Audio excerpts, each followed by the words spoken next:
તો છેલ્લે આપણે ચેપ્ટર નંબર 2 ની આપણે ચર્ચા પૂરી કરી હતી. હવે આજની આપણે શરૂઆત છે જેમાં આપણે ચેપ્ટર નંબર 3 માં આપણે આગળ વધવાના છીએ. અને એ ચેપ્ટર નંબર 3 છે જેનું નામ આપણે પ્રવાહ વિદ્યુત. ચેપ્ટર નંબર 3 નું નામ છે પ્રવાહ વિદ્યુત. તો એ પ્રવાહ વિદ્યુત તો હવે પ્રશ્ન આપણો એ રહેશે કે ભાઈ પ્રવાહ કોનો પ્રવાહ? પ્રવાહ સામાન્ય રીતે છે આપણે નદીનો પ્રવાહ હોય, સ્થાયી પ્રવાહ હોય, જેમાં પાણીનો પ્રવાહ હોય. એવી રીતે અહીંયા છે આપણે વિદ્યુતનો પ્રવાહ આપણે વિચાર કરવાનો થાય. તો હકીકતમાં પ્રવાહ ક્યાં ક્યાં હોઈ શકે? આપણે વીજળી થાય છે ત્યારે પણ પ્રવાહ રચાય જ છે હકીકતમાં. વાદળાઓમાં છે આયનો હોય છે અને અહીંયા છે એટલે વીજભારો હોય છે. પૃથ્વી પણ વાહક છે. તો જે વાતાવરણમાં જે વિદ્યુત ક્ષેત્ર ડેવલપ થાય છે એના કારણે વીજભારો પર બળ લાગે છે, જેના કારણે વીજભારો ક્ષણ પૂરતો પ્રવાહ ડેવલપ થાય છે. ક્ષણ પૂરતો જ, કારણ કે વીજળી પણ ક્ષણ પૂરતી થતી હોય છે, એટલે એમાં ક્ષણ પૂરતો આપણને પ્રવાહ મળે. અને જે 10⁴ એમ્પિયરના ક્રમનો હોય છે. વીજળીમાં જે પ્રવાહ મળશે તે આપણને છે 10⁴ એમ્પિયરના ક્રમનો આપણે પ્રવાહ આપણને પ્રાપ્ત થાય લગભગ. જ્યારે વ્યવહારમાં જે આપણે પ્રવાહનો વિચાર કરતા હોઈએ, જે આપણે સામાન્ય રીતે પરિપથમાં નાતે, તો એમ્પિયર ના લે. 1 ampere, 2 ampere, 5 ampere, 15 ampere, 20 ampere, એવી રીતે. જ્યારે આપણા છે ચેતાતંત્રમાં પણ છે, ચેતાકોષોમાં પણ વિદ્યુત સિગ્નલ ની આપલેમાં પણ છે પ્રવાહ રચાતો હોય છે. તો જે પ્રવાહ છે એ લગભગ છે માઇક્રો એમ્પિયરના ક્રમનો હોય છે. Micro 10⁻⁶ ampere. તો આ વીજળીમાં જે પ્રવાહ ક્ષણ પૂરતો જે ઉત્પન્ન થયો તે હકીકતમાં છે 10⁴ એમ્પિયર, એટલે 10,000 એમ્પિયરની આજુબાજુમાં ખૂબ જ મોટો પ્રવાહ કહેવાય. વ્યવહારમાં એમ્પિયરના ક્રમના 15, 20, 50 એમ્પિયર સુધી આપણે કામ કરીએ છીએ, બરાબર. અને ચેતાકોષોમાં પણ જે પ્રવાહ આપણા શરીરની અંદર ચેતાતંત્રમાં પણ છે વિદ્યુતની આપલે થતી હોય છે, વીજભારોની આપલે, જેમાંય પ્રવાહ રચાતો હોય, જે માઇક્રો એમ્પિયરના ક્રમનો હોય છે. તો અત્યારની આપણી જે ચર્ચા છે એ વ્યવહારમાં જે એમ્પિયરના ક્રમનો પ્રવાહ રચાતો હોય, વીજ પ્રવાહ, તેના ઉપર આધારિત આપણી ચર્ચા છે. તેવા સ્થાયી પ્રવાહ માટે આપણે વિચાર કરવાના. તો તેમાં તમે જોવો જોઈએ કે ભાઈ હવે વહન કોનું થવાનું છે? વીજભારનું. વીજભારનું વહન થવા માટે તમારે શું કરવું પડશે? વિદ્યુત ક્ષેત્ર લાગુ પાડવું પડે. વિદ્યુત ક્ષેત્ર એટલે કે જ્યાં વીજભાર ઉપર બળ લાગી શકે એવી તમારે તંત્રની ગોઠવણ કરી દેવી પડે. જો વીજભારો પર બળ લાગશે એટલે વિદ્યુત ક્ષેત્ર ઉદ્ભવશે, તો વીજભારો ગતિ કરશે. અને વીજભારો એક દિશામાં ગતિ કરે એટલે વીજભારોનો પ્રવાહ એટલે વીજ પ્રવાહ પ્રાપ્ત થાય. તો તેના માટે અગત્યની વાત એ રહેશે કે ભાઈ આપણી પાસે વીજભારો મુક્ત હોવા જોઈએ. તો વીજભાર છે કોણ હકીકતમાં? તો તમે વિચાર કરો તો વીજભાર કોણ છે આપણા માટે? કક્ષામાં ભ્રમણ કરતા ઇલેક્ટ્રોન, કે જે ન્યુક્લિયસના બંધનમાં રહેલા હોય છે એવા ઇલેક્ટ્રોન, જે ઋણ વીજભારિત છે. ન્યુક્લિયસની અંદર રહેલા પ્રોટોન, જે ધન વીજભારિત છે. તો હવે ઈ પણ આપણને કેવા મળવા જોઈએ? મુક્ત મળવા જોઈએ. તો એમાં વિદ્યુત ક્ષેત્ર લાગુ પડે ને તો તે વહન થઈ શકે. તો સામાન્ય રીતે આપણે છે પેલા ધાત્વિક ઘન પદાર્થ માટે આપણે જો વિચાર કરીએ, ધાતુ પદાર્થો માટે આપણે જો વિચાર કરીએ, તો ધાતુ પદાર્થોમાં જે સામાન્ય રીતે વાહક પદાર્થો છે, એમાં ઉદાહરણ તરીકે આપણે અત્યારે કોપરનું ઉદાહરણ લેવાના છીએ. તો કોપરના ઉદાહરણમાં સામાન્ય રીતે શું થઈ જાય કે ભાઈ ધારો કે એક આપણી પાસે આવી રીતે એક વાહક છે. તો વાહકમાં તમે જોયું, અત્યાર સુધીમાં તમે જોયું કે એમાં શું હોય છે? મુક્ત ઇલેક્ટ્રોન. તો એ ક્યાંથી મુક્ત થયા હોય? સામાન્ય રીતે પરમાણુમાંથી થયા હોય. તો પરમાણુ અહીંયા આપણને કેવા જોવા મળશે? પરમાણુમાંથી ઇલેક્ટ્રોન મુક્ત થયો હોય, બધાય ન થયો હોય, પણ એકાદો ઇલેક્ટ્રોન મુક્ત થઈ ગયો. જો તો દરેક પરમાણુ આપણા માટે ધન વીજભારિત બની જાય. ફરીથી રિવિઝન શું કામ? ધારો કે આપણે પહેલા ચેપ્ટરમાં જ આપણે ભણ્યા હતા, તમને ખબર હોય તો કે ભાઈ ધારો કે સોડિયમ હોય તો સોડિયમના ન્યુક્લિયસમાં 11 પ્રોટોન હોય, કક્ષામાં 11 ઇલેક્ટ્રોન હોય, ટોટલ વીજભાર 0 હોય એટલે પરમાણુ વીજભારની દ્રષ્ટિએ તટસ્થ છે. એ પરમાણુમાંથી એક ઇલેક્ટ્રોન મુક્ત થઈ જાય તો પરમાણુ ધન વીજભારિત બની જાય. તો અહીંયા છે આપણા માટે આ જો જે આવી રીતે આપણે વિચાર કર્યો કે આ બે બધા પરમાણુઓ જે ધન વીજભારિત છે એવા પરમાણુ આપણે વિચાર કર્યા. આ થઈ ગયા જુઓ. અને એમાં છે ઇલેક્ટ્રોન શું થયા છે? મુક્ત થયા છે. જોવો જોઈએ આ એક એક ઇલેક્ટ્રોન મુક્ત થયો. દરેક કોપરનું ઉદાહરણ છે તો બધામાંથી એક એક ઇલેક્ટ્રોન ધારો કે મુક્ત થઈ ગયો છે. હાલો હવે બીજી વાત એ છે કે આ જે ધન આયનો છે આને આપણે ધન આયન કહેશું. ધન આયન જે ધન વીજભારિત પરમાણુ છે એ આપણા માટે ધન આયન છે. તો એ ધન આયન ઉષ્માને કારણે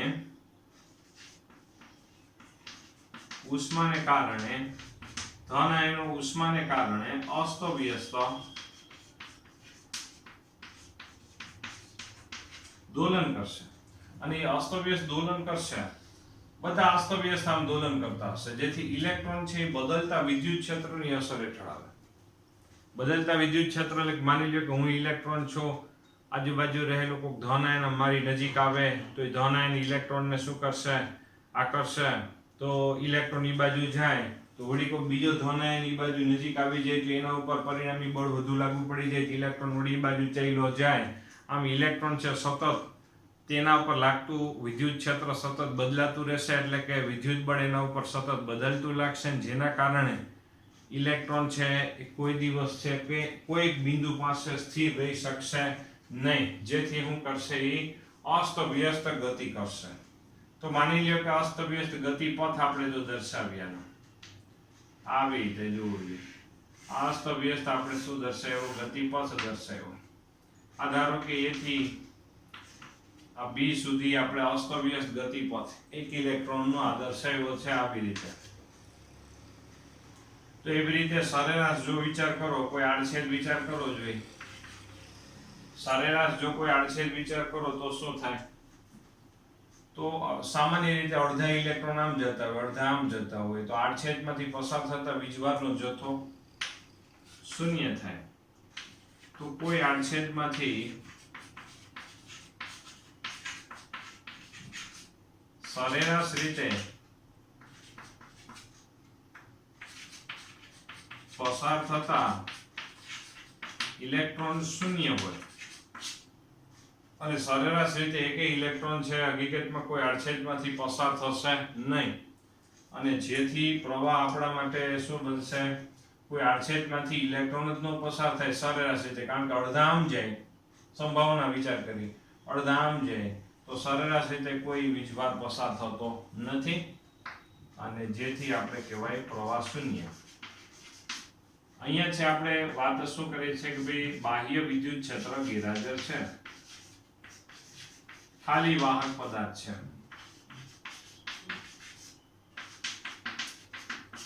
બાહ્ય વિદ્યુત ક્ષેત્રની ગેરહાજરીમાં સામાન્ય રીતે એવી વાત થઈ ગઈ કે હકીકતમાં છે કોઈ પ્રવાહ પસાર થતો નથી. બાહ્ય વિદ્યુત ક્ષેત્રની ગેરહાજરીમાં કોઈ પ્રવાહ પસાર નથી થતો. પણ જો આમાં જો બાહ્ય વિદ્યુત ક્ષેત્ર લાગુ પાડી દેવામાં આવે, બાહ્ય વિદ્યુત ક્ષેત્રની હાજરીમાં જો વિચાર કરવામાં આવે તો અહીંયા છે બાહ્ય વિદ્યુત ક્ષેત્રની હાજરી,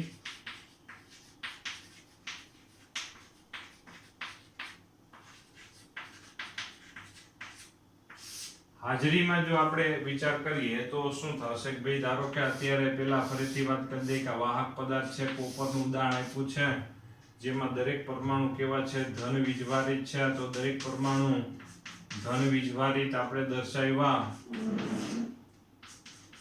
દરેક પરમાણુ ધન વીજભારિત દર્શાવ્યા.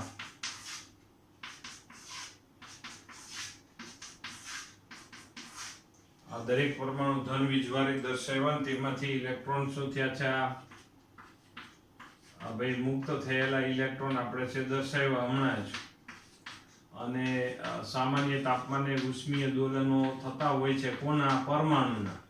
આ પરમાણુ પોતાના સ્થાનની આજુબાજુ આવી રીતે આમ દોલન કરે ઉષ્મા ઉર્જાને કારણે, તો જેથી આ ઇલેક્ટ્રોન ઉપર સતત બદલતું વિદ્યુત ક્ષેત્ર એટલે બદલતું બળ જ લાગ્યા કરશે, અને જેના કારણે ઇલેક્ટ્રોન આપણે વાત એવી કરી, એક ઇલેક્ટ્રોનનું ડેમોન્સ્ટ્રેશન આપ્યો કે ઇલેક્ટ્રોન આવી રીતે શું કરે છે કે ભાઈ અસ્તવ્યસ્ત ગતિ કરતો હોય છે. એવી આપણે ઉદાહરણ આપી, જેમાં આ જે પદ છે એ આપણા માટે ભાઈ બાહ્ય ક્ષેત્રની ગેરહાજરીમાં આવી વાત થઈ. હવે આપણે શું કરીશું કે બાહ્ય ક્ષેત્ર લાગુ પાડી દઈએ. ધારો કે અહીંયા છે આપણે ઉદાહરણ તરીકે ધન વીજભાર ધન ધ્રુવ રાખી દીધું, આ બાજુ ઋણ ધ્રુવ આવે,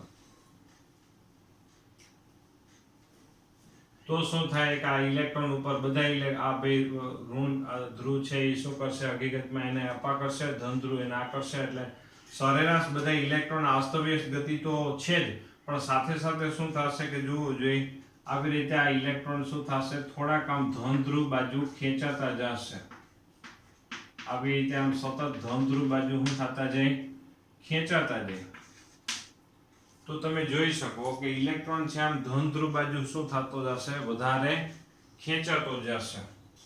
અને બધા ઇલેક્ટ્રોન સરેરાશ રીતે આમ શું થશે કે ધન ધ્રુવ બાજુ ખેંચાતા જાય, જેના કારણે હવે વિચાર કરો તો આડછેદમાંથી કોઈ વીજભારનો જથ્થો એટલે કે આ ઇલેક્ટ્રોનનો હવે લગભગ ઇલેક્ટ્રોન છે એ બધા અસ્તવ્યસ્ત ગતિ કરતા કરતા એક બાજુ વહન પામતા જશે. સીધા તો નહીં જ જાય, શું કામ એને પેલા અસ્તવ્યસ્ત ગતિ કરતા હતા એ તો એમને જાળવી રાખશે, પણ હવે અસ્તવ્યસ્ત ગતિ કરતા કરતા સરેરાશ હવે એ ધન ધ્રુવ બાજુ ચાલ્યા જશે. તો સામાન્ય રીતે જો ટેક્સની આકૃતિ જેવી આકૃતિ આપણે અત્યારે અથવા તો લીધા પ્રમાણે જો આપણે વિચાર કરીએ તો આકૃતિ વિચાર કરીએ તો અહીંયા ધારો કે ઋણ વીજભાર છે ને અહીંયા ધારો કે આ ધન વીજભાર રાખ્યો, જેના કારણે ઇલેક્ટ્રોન આ બાજુ ગયા. બીજું આ પરમાણુ છે જે ધન વીજભારી ધન આયનના પરમાણુ છે, તમને એમ થાય કે કઈ બાજુ જાય એ કઈ બાજુ ન જાય, કારણ કે સ્ફટિકમય બંધારણમાં જકડાયેલા હોય, પરમાણુઓ ગતિ કરતા નથી. ખાસ બાબત યાદ રાખવી. ઘન પદાર્થમાં ધાત્વિક ઘન પદાર્થની વાત ચાલે છે, તેમાં પરમાણુઓ છે પ્રબળ બોન્ડિંગથી જોડાયેલા હોય, પરમાણુઓ ખસશે નહીં, મુક્ત ઇલેક્ટ્રોન જ ખસશે. ખાસ બાબત, ધાત્વિક ઘન પદાર્થની વાત કરીએ છીએ અને ઇલેક્ટ્રોન આ બાજુ જશે, જેથી આ પરમાણુ આ વીજભાર તટસ્થ થતો જશે. હવે આમાં છે આડછેદમાં આપણે છે ભાઈ આમ વીજભાર પસાર થાય, આડછેદમાં આવી રીતે શું થશે, વીજભાર પસાર થશે. તો એ પસાર થતો વીજભારનો જથ્થો અને એ માટે લાગતો પસાર થતો વીજભારનો જથ્થો ધારો કે ડેલ્ટા ક્યુ વડે દર્શાવીએ અને એ માટે લાગતો સમય ડેલ્ટા ટી વડે દર્શાવીએ, તો આપણને એક સરેરાશ પ્રવાહ મળી જાય. અને એમાંય જો limit delta T tends to 0 લઈ લેવામાં આવ્યું હોય તો તમને છે તે જ સમયે અને તે જ બિંદુએ આપણને શું મળી જાય, તત્કાલીન પ્રવાહ મળી જાય. ધારો કે limit delta T tends to 0 આપણે લઈ લીધું, તો જે પ્રવાહ મળશે તે પ્રવાહ આપણને ભાઈ તત્કાલીન પ્રવાહ મળી જશે. ભાઈ સૂક્ષ્મ સમયગાળાને ડીટી વડે દર્શાવીને સૂક્ષ્મ સમયગાળામાં પસાર આડછેદમાંથી પસાર થતો વીજભારનો જથ્થો પણ સૂક્ષ્મ એટલે ડીક્યુ વડે દર્શાવીએ. આવી રીતે આપણે વિચાર કરી શકાય. ટૂંકમાં વાત એવી થાય કે વીજભાર ક્યુનું ટી પ્રત્યે વિકલન કરી નાખો તો પ્રવાહ મળી જાય. પ્રવાહને આઈ વડે દર્શાવવામાં આવશે અને પ્રવાહની વીજ પ્રવાહ નામની જે રાશિ છે તેની આપણે એકમ એમ્પિયર વૈજ્ઞાનિકના માનમાં એમ્પિયર આવશે અને તેની સંજ્ઞા આપણે એ વડે દર્શાવીએ છીએ. એટલે આવી રીતે વાત થઈ જોવું જોઈએ. ફરીથી વાત થઈ ધન ધ્રુવ આ બાજુ, પણ આમાં ક્ષણ પૂરતો જ પ્રવાહ મળી શકે. આમાં શું થાય, ક્ષણ પૂરતો જ પ્રવાહ મળે. આ બાજુ ધન વીજભાર મૂક્યા, આ બાજુ ઋણ વીજભાર મૂક્યા, ઇલેક્ટ્રોન છે બધા એક બાજુ આકર્ષણ, જેના કારણે આડછેદમાં એક ક્ષણ પૂરતો પ્રવાહ મળે. શું કામ એક ક્ષણ પૂરતો, જેવા ઇલેક્ટ્રોન અહીંથી અહીંયા પહોંચે ને આને તટસ્થ કરી નાખે તો પછી પ્રવાહ રચાતો બંધ થઈ જાય. પણ આપણે એવું વાત રાખીએ એના જેવું કે પાછો ધન વીજભાર અહીં મૂકી દઈએ તો વળી પાછો પ્રવાહ રચાય, એ થઈ પાછો ધન વીજભાર અહીંયા મૂકી દઈએ એવું આપણે ચાલુ રાખીએ તો અહીંયા ધન વીજભાર મૂકતા જઈએ ને અહીંયા પાછો ઋણ વીજભાર મૂકતા જઈએ. એટલે ઋણ વીજભાર અંદર આવતો જાય અને ધન વીજભાર પાછો અહીં તટસ્થ થતો જાય. ઇલેક્ટ્રોન આમ આવે, ધન વીજભાર તટસ્થ થઈ જાય, વળી પાછો બીજો ધન વીજભાર આવી જાય, બીજો અહીં ઋણ વીજભાર આવી જાય, ઋણ વીજભાર અંદર આવે, અહીંથી ઇલેક્ટ્રોન આમ આવી જાય અને આમનામ પ્રક્રિયા ચાલુ રહે. તો એવી પ્રક્રિયા કેના દ્વારા થઈ શકે? બેટરી વિદ્યુત રાસાયણિક કોષ દ્વારા થઈ શકે. આપણે ગયા ચેપ્ટર નંબર 2 માં પણ વિચાર કર્યો તો તમને યાદ હોય તો કે ભાઈ ધારો કે આપણે છે અહીંયા બેટરી જોડી દઈએ, વાહક તાર છે, વાહક તાર છે અને એમાં ધારો કે આપણે બેટરી જોડી દીધી. જુઓ તો આ બેટરી આપણે જોડી દઈએ, સોરી તો આ બાજુ રાખીએ ભાઈ, આ ધન અને ઋણ. હવે તમને ખબર હોય તો આમાં એવી રાસાયણિક પ્રક્રિયાઓ થતી હોય કે જેમાં અહીંયા નિપજ તરીકે ઇલેક્ટ્રોન શું થતા હોય? રવાના થતા હોય. એટલે અહીંથી ઇલેક્ટ્રોન છે આમ રવાના થાય, જેથી આ ઋણ વીજભારિત થાય. બીજું આ બેટરીનો ધન ધ્રુવ, બરોબર યાદ કરો કે ત્યાં એવી રાસાયણિક પ્રક્રિયા થાય કે જ્યાં પ્રક્રિયક તરીકે ઇલેક્ટ્રોનની જરૂરિયાત હોય એ ઇલેક્ટ્રોનને ખેંચે. તો આ જો ઇલેક્ટ્રોન, આ ધ્રુવ જો ઇલેક્ટ્રોનને ખેંચે તો શું થાય? અહીંયા એટલો સામે ધન વીજભાર ખુલ્લો પડે. એટલે હમણાં જે વાત ચાલતી હતી, અહીંયા જેટલો ભાઈ ઋણ વીજભાર આપને મળે સામે એટલો જ અહીંયા ધન વીજભાર જો ખુલ્લો થતો જાય તો અહીંયા વાહકની અંદર વિદ્યુત ક્ષેત્ર જળવાઈ રહ્યા વીજભારોને કારણે, અને જેના કારણે પ્રવાહ પણ ચાલુ રહેશે. ફરીથી અને ધન ધ્રુવને ઇલેક્ટ્રોન જોતા હોય એટલે ખેંચે એટલે અહીંયા ધન વીજભાર ખુલ્લો પડે અને અહીંથી ઇલેક્ટ્રોન ધક્કો લાગીને અહીંયા આવે, જેથી વાહક તારમાં આ વીજભારોને કારણે વિદ્યુત ક્ષેત્ર ઉદ્ભવ્યું, વિદ્યુત બળ ઉદ્ભવ્યું, જેના કારણે વાહકમાં રહેલા ઇલેક્ટ્રોન ગતિ કર્યા, જેના કારણે પ્રવાહ રચાય છે.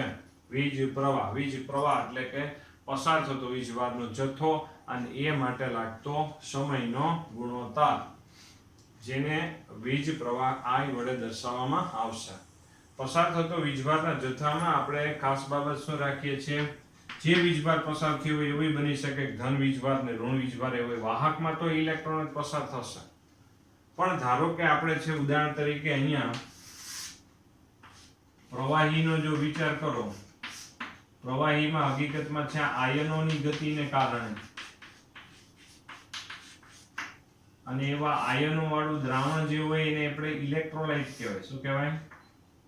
ઇલેક્ટ્રોલાઇટ કહેવામાં આવશે. આ ધારો કે બે સળિયાઓ આપણે વિચાર કર્યા, આમાં જે આયનો હોય એ એક બાજુ ધન અને ઋણ આયનો બે આવી રીતે ગતિ કરતા હોય. તો અહીંયા છે પ્રવાહીમાં આયનો એટલે કોણ? જે પરમાણુએ ઇલેક્ટ્રોન ગુમાવી દીધા હોય એ ધન વીજભારિત પરમાણુ હોય, અને જે પરમાણુ ઇલેક્ટ્રોન મેળવ્યો એ ઋણ વીજભારિત પરમાણુ, જેને ઋણ આયન કહેવામાં આવશે. તો એ ધન અને ઋણ આયનની ગતિને કારણે પ્રવાહ રચાતો હોય છે. તો એ પ્રવાહ I બરાબર એમાંય પાછું પસાર થતો વીજભારનો જથ્થો અને એ માટે લાગતો સમય, પણ એમાં પસાર થતો વીજભારના જથ્થા માટે જો કોઈ એક દિશામાં પ્રવાહ તમારે લેવાનો હોય તો તમારે વીજભારોનો બેઝિક સરવાળો કરવો પડે. બેઝિક એટલે ધન હોય ધન, ઋણ હોય તો ઋણ. એવી રીતે તમે કરી શકો છો. જો કોઈ એક દિશામાં પ્રવાહનો વિચાર કરવાનો હોય ત્યારે આપણે વાત કરવાની આવશે, બરાબર. અહીંયા તો કોઈ પણ એક ધન આયનનો, ધન વીજભારનો વિચાર કરી લીધો, ધન વીજભારનો જ આપણે વિચાર કરી અને પ્રવાહ મેળવવાનો હોય છે. ત્યાર પછી વાયુમાં સામાન્ય રીતે ઇલેક્ટ્રોન મુક્ત નથી હોતા, અને વાયુમાં નીચા દબાણે જો વાયુ રાખવામાં આવે તો જ એમાં બે પરમાણુમાંથી ઇલેક્ટ્રોન જે મુક્ત થયા હોય એ પસાર થઈ શકે. બાકી સામાન્ય સંજોગોમાં એક વાતાવરણ દબાણની આજુબાજુ વાયુમાંથી કોઈ વીજ પ્રવાહ એટલે કે વિદ્યુત ભારોનો પ્રવાહ મળી શકતો નથી. એટલે આપણે સામાન્ય રીતે પ્રવાહી અને ઘન પદાર્થની વાત છે. આપણા ચેપ્ટરમાં મોસ્ટ ઓફ આપણે ઘન પદાર્થની વાત કરશું. પ્રવાહીમાં આપણે ખાલી બેટરી માટે વિચાર કરશું કે જે બેટરીના ધન ધ્રુવ અને ઋણ ધ્રુવ ઉપર રાસાયણિક પ્રક્રિયાઓ થાય, જેના કારણે અહીંયા આયનોની ગતિ થાય, જેના કારણે પ્રવાહ રચાય. એવું આપણે થોડુંક આગામી છે બાબતમાં આપણે વિચાર કરીશું. તો મોસ્ટ ઓફ આપણે છે ઘન પદાર્થમાં એટલે ધાત્વિક વાહક પદાર્થમાં આપણે પ્રવાહની વાત કરવાની હોય છે. ફરીથી બહુ શોર્ટકટ વાત છે. સામાન્ય બાહ્ય વિદ્યુત ક્ષેત્ર ગેરહાજરીમાં વાહકની અંદર ધન આયનો હોય છે, ઇલેક્ટ્રોન મુક્ત હોય છે, ને ઇલેક્ટ્રોન મુક્ત ઇલેક્ટ્રોન છે અસ્તવ્યસ્ત ગતિ કરતા હોય, સરેરાશ અડધામ જતા હોય, સરેરાશ અડધામ જતા હોય. આ કોઈ આડછેદમાંથી પસાર થતા વીજભારનો જથ્થો શૂન્ય મળે સામાન્ય અવસ્થામાં, એટલા માટે પ્રવાહ રચાતો નથી.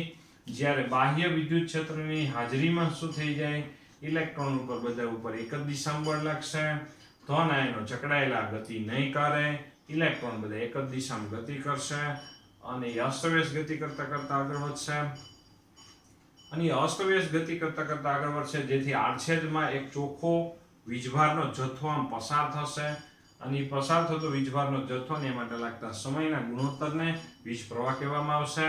અને જો સતત તમારે સ્થાયી પ્રવાહ મેળવવો હોય તો બેટરી જેવા આપણે ઉપકરણો અથવા તો વિદ્યુત ચાલક બળ આપણે સતત વિદ્યુત ચાલક બળ લાગુ પડે એવી રીતે ગોઠવણ કરી દેવી પડે તો સતત પ્રવાહ મળે. નહીતર શું થાય, પ્રવાહ છે ક્ષણ પૂરતો જ મળે અને પછી મળે નહીં.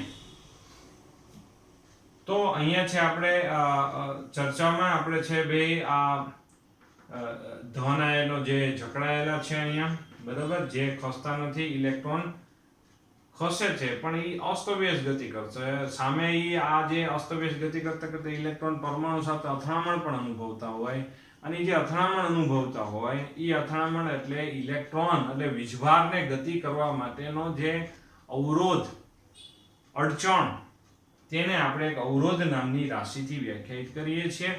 તો જે ધોરણ 10 માં પણ આવતું રેઝિસ્ટન્સ, બરાબર, અવરોધ. જે અવરોધનો ઉદ્ગમ શું છે કે આ વીજભારો જે વાહકમાંથી પસાર થાય છે અને પરમાણુ સાથે જેની અથડામણ થાય છે એ અથડામણ એ અવરોધનું ઉદ્ગમ છે, જેના વિશે આગામી એક ટોપિકમાં પણ વધારે આપણે ચર્ચા કરીશું. ડ્રિફ્ટ વેગ દાંતે ને એવું બધું આવશે એવી આપણે ચર્ચામાં આપણે વિચાર કરવાનો થાય છે. તો અહીંયા છે આપણે જો લીથામાં જોઈએ, પ્રોપર જો લીથામાં જો વિચાર કરીને જો આપણે ગોઠવીએ તો આપણે જો પેલા તમને છે વિદ્યુત પ્રવાહ વિદ્યુતનો લીથો આપવામાં આવ્યો છે. લેસન હોમવર્ક તૈયારી લીથામાંથી કરશું, ટૂંકું પડશે વ્યવસ્થિત, બરાબર.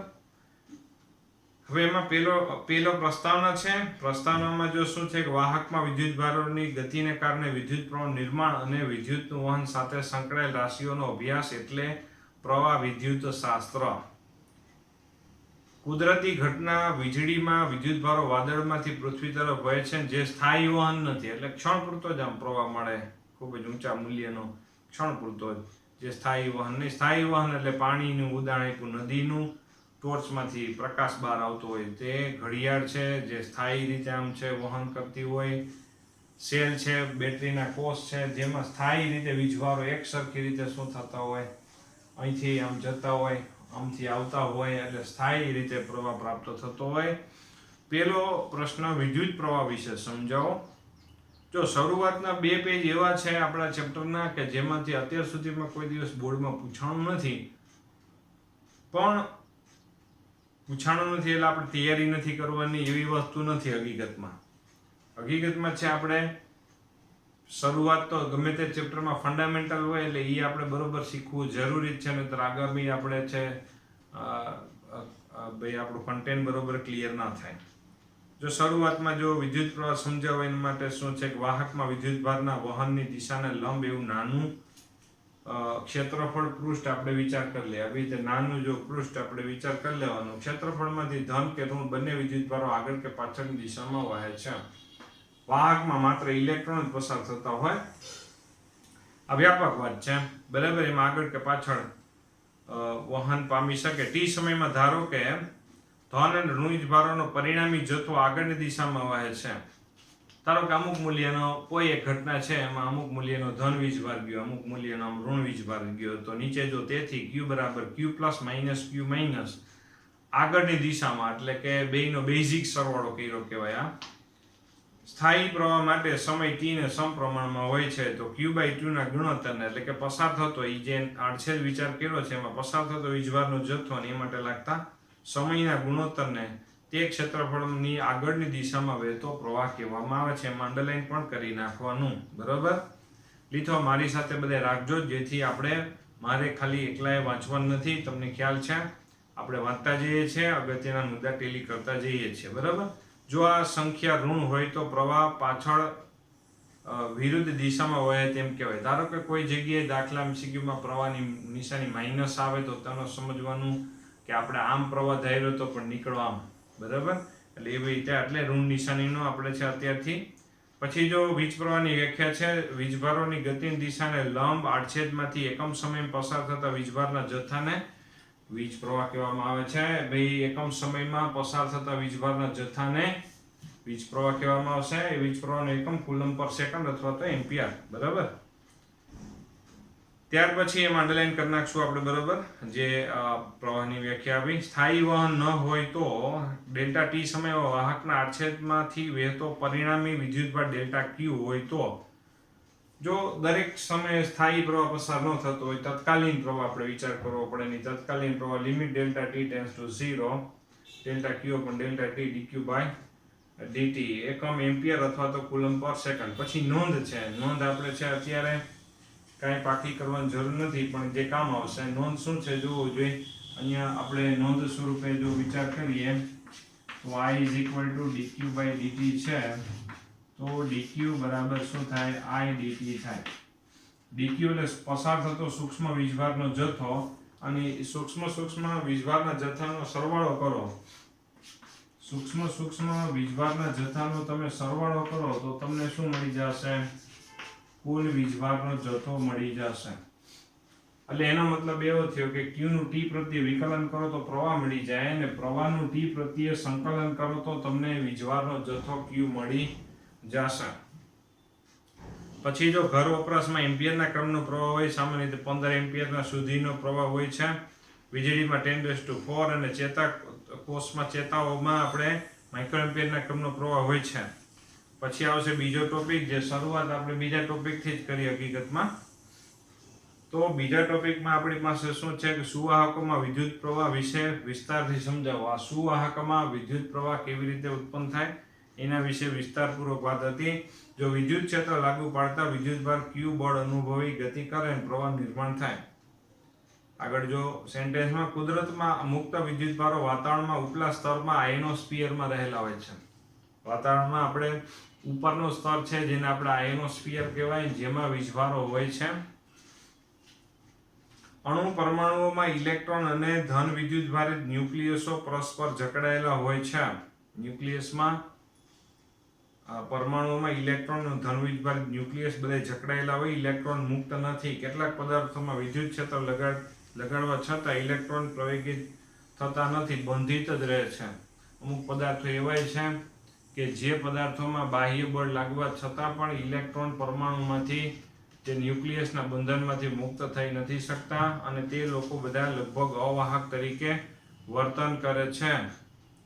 ત્યાર પછી જોવો જોઈએ આગળ, સ્થૂળ પદાર્થ ઘણા અણુઓનો બનેલો હોય છે.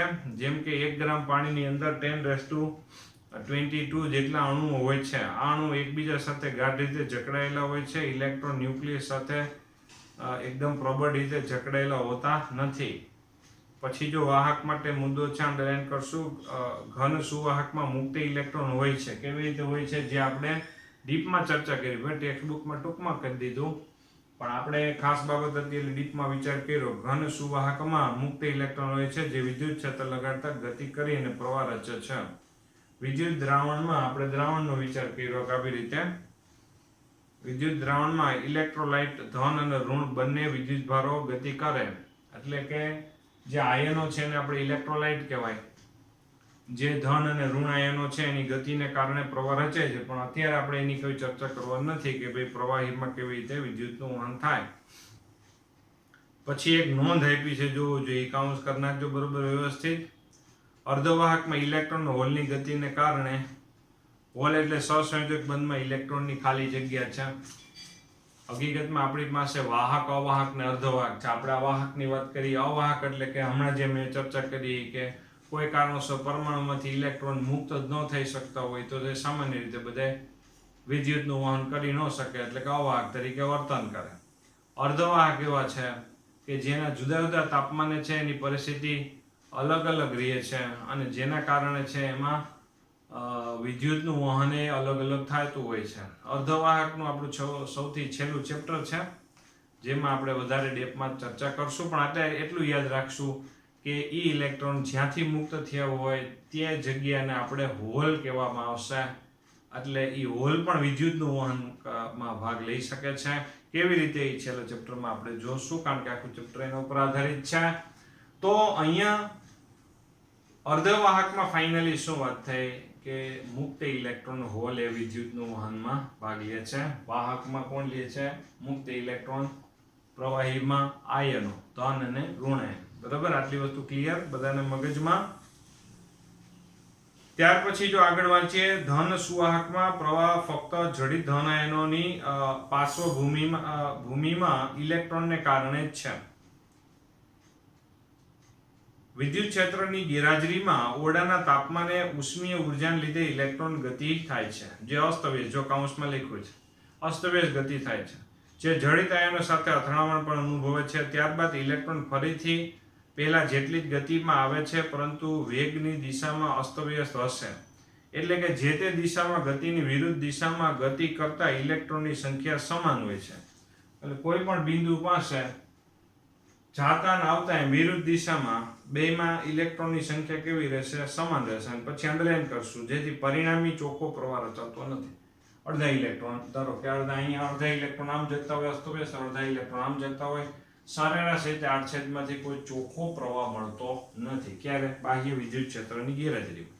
નીચે જો બાહ્ય વિદ્યુત ક્ષેત્ર લગાડ્યું છે તો શું થાય છે કે જો શું નીચે વાંચીએ છીએ આકૃતિ, નીચે જો ધારો કે વર્તુળાકાર નળાકારની વર્તુળાકાર તકતીઓ પર પ્લસ ક્યુ માઇનસ ક્યુ વીજભાર આવી રીતે આપણે રાખી દીધા, જેના કારણે શું થશે કે ધનથી ઋણ તરફ વિદ્યુત ક્ષેત્રને લીધે ઇલેક્ટ્રોન પ્લસ ક્યુ તરફ ગતિ કરશે અને પ્લસ ક્યુ તટસ્થ કરવા ગતિ કરશે, જેથી પ્રવાહ રચાશે. આ પ્રવાહ માત્ર થોડા સમય સુધી જ તટસ્થ થઈ જાય, પ્લસ ક્યુ વીજભાર એટલે બંધ થઈ જાય.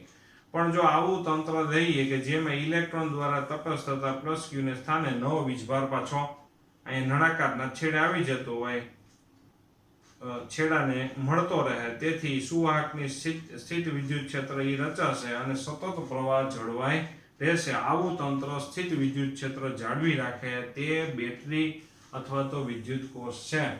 અને પ્લસ ક્યુ આમ સતત મળ્યા કરે, ધન વીજભાર સતત મળ્યા કરે અને અહીંયા ઋણ વીજભાર સતત મળ્યા કરે. એ કેના દ્વારા થઈ શકે? બેટરી દ્વારા થઈ શકે. અને આવા બેટરી વિદ્યુત કોષ દ્વારા આપણે સ્થાયી પ્રવાહ મેળવી શકાય એમ છે. અને સ્થાયી પ્રવાહ કોઈ વાહક પદાર્થમાં મેળવવો અને વાહક પદાર્થમાં વહેતા સ્થાયી પ્રવાહનો આપણે વિચાર કરવો, જે આપણા ચેપ્ટરનો હેતુ છે. આ પહેલું પેજ બરોબર છે, તૈયાર કરી નાખજો. ભલે આપણે પૂછાતું નથી કે, પણ આપણા માટે ફંડામેન્ટલ છે. શું આપણે ખાસ બાબત શું સમજ્યા છીએ કે વાહકમાં મુક્ત ઇલેક્ટ્રોનને કારણે પ્રવાહ રચાતો હોય, પણ જો વાહકમાં બાહ્ય વિદ્યુત ક્ષેત્ર એટલે બેટરી કાંતે ન જોડ્યો હોય તો ઇલેક્ટ્રોન ગતિ કરતા હોય પણ સરેરાશ અડધામ જતા હોય અને સરેરાશ રીતે કોઈ પ્રવાહ રચાતો નથી. પણ બેટરી જોડવામાં આવે તો સરેરાશ એક જ દિશામાં કંઈક પ્રવાહ પ્રાપ્ત થશે અને જેના કારણે છે પ્રવાહ રચાય છે. અને વીજ પ્રવાહ એટલે વીજભારોનો પ્રવાહ આપણે વાહકમાં ખાસ આપણે ચર્ચા કરવાના છીએ. અર્ધવાહકોમાં વિદ્યુતના વહનની ચર્ચા આપણે એનું સ્પેશિયલ ચેપ્ટર છે, એમાં આપણે કરીશું. તો અહીંયા સુધી આપણે ચર્ચા રાખીએ, વધુ આગળ વધીશું. પહેલા પેજમાં લીથાની વાત આપણે અહીંયા ખાસ આપણે અત્યારે ચર્ચા કરી.